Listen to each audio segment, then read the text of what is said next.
Hi hello బెండకాయ పులిహోర ఎలా చేయాలో చూపిస్తున్నాను. వీడియో స్కిప్ చేయొద్దని లాస్ట్ వరకు అయితే చూడండి. సబ్స్క్రైబ్ చేసుకోండి, లైక్ చేయండి, షేర్ చేయండి. బెండకాయ పులిహోర అంటే చాలా వరకు జోము ఉంటుందనేసి అనుకుంటారు. ఇలా జోము లేకుండా ఎలా చేయాలనేది చూపిస్తాను. ఇలా చేశారంటే నిజంగా అన్నానికి కానీ సంగటికి కానీ చాలా బాగుంటుందండి ఈ బెండకాయ పులిహోర అయితే. మీరు కూడా ఒకసారి చేసి చూడండి. ఇప్పుడు స్టవ్ ఆన్ చేసుకుని ఒక కడాయి పెట్టుకుని ఇందులోకి మనం కట్ చేసి పెట్టుకున్న బెండకాయలు ఇలా వేసేసుకోవాలి. ఇలా వేసుకొని పెద్ద మంట పెట్టి కొంచెం సేపు వేయించుకోవాలండి. అలా వేయించుకోవడం వల్ల ఉన్న జోమంతా పోతుంది.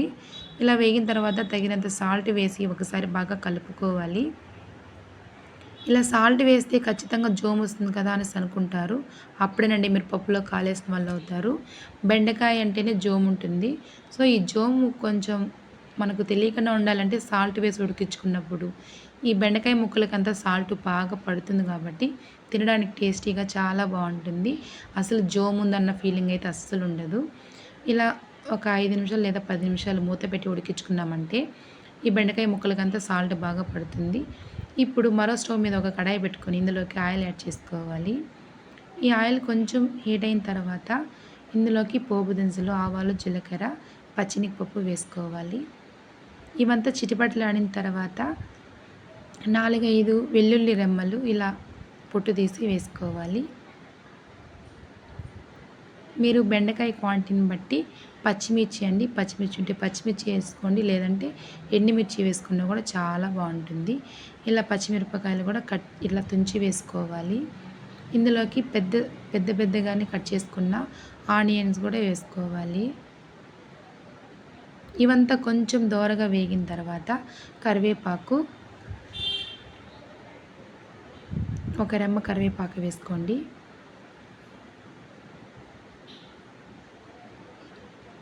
ఈ ఆనియన్స్, పచ్చిమిర్చి, కరివేపాకు, పోపు దినుసులు అంతా బాగా కొంచెం కలుపుకుంటూ వేయించుకోవాలి. ఇందులోకి చిటికెడు పసుపు, మనం కట్ చేసి పెట్టుకున్న టమాటా ముక్కలు, ఇలా బాగా పండిన టమాటా ముక్కలు అయితే చాలా బాగుంటుందండి ఈ పులిహోర అయితే.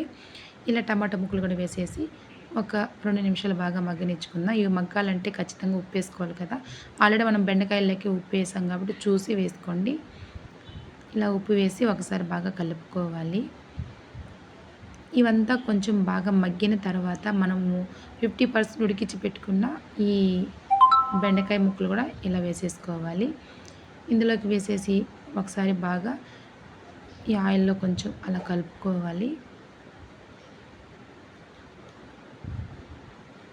ఇందులోకి తగినంత చింతపండు అండి, చిన్న నిమ్మకాయ సైజ్ అంత చింతపండు తీసుకుంటే సరిపోతుంది. అంతేనండి. ఇందులోకి తగినంత వాటర్ వేసేసి ఒక 10 నిమిషాలు ఉడికించుకున్నామంటే మూత పెట్టి ఉప్పు చూసుకొని మూత పెట్టి ఉడికించుకున్నామంటే మనకు ఈ బెండకాయ ముక్కలంతా ఇంకా ఉన్న 50% అయితే ఉడికిపోతుంది. సో ఇలా ఉడికిన తర్వాత కొంచెం కొత్తిమీర వేసి పచ్చివాసన పోయే వరకు ఉడికించుకొని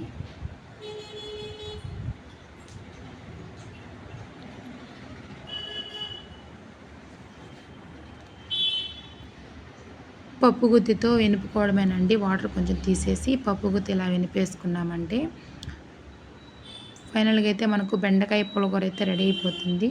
చాలా బాగుంటుంది. జోము ఉంటుంది కదా అనేసి అనుకోబోతారు. జోము ఏమి ఉండదండి, చాలా మంచిది హెల్త్కి కూడా. ఇష్టం లేని వాళ్ళు కూడా చాలా ఇష్టంగా తింటారు. ఇలా ఒకసారి ట్రై చేసి చూడండి. ఇంతేనండి. ఫైనల్గా అయితే మనకు బెండకాయ పులిహోర అయితే రెడీ అయిపోయింది. నచ్చితే లైక్ చేయండి, షేర్ చేయండి, సబ్స్క్రైబ్ చేసుకోండి.